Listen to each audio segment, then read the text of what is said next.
Miarabanao sy ny ankonanao amin'izao fotoana manokana izao.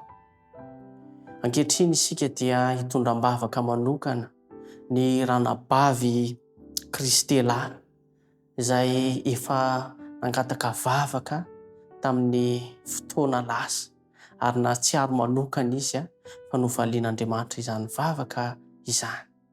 Andehantsika hiaraka hivavaka. Andriamanitra tomponay io, tianay loatra ianao, malala ny fiainanay tsiraray avy, malala ny etaetanay tsiraray avy, ary mahafantatra ny any am-ponay tsy miloka any.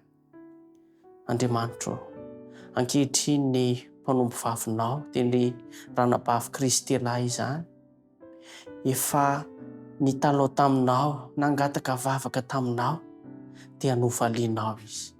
Misaotra anao izy amin'ity anio ity, noho izany famalianao ny vavaka nataony sy nasandrany izany.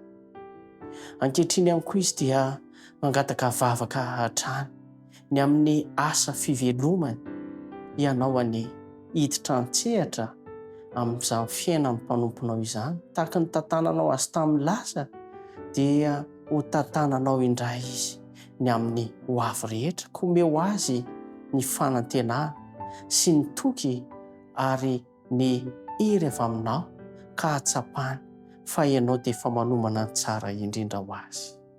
Eo ihany koa ny fanirian'izy ireo izy mivady ny amin'ny programa ho an'ny zanaka raha eo, ianao ny malala masoa azy ary aoka anana finoana lehibe sy faharetana ary fanantenana hatrany izany mpanomponao izany, ka hitafity aminao izy ireo.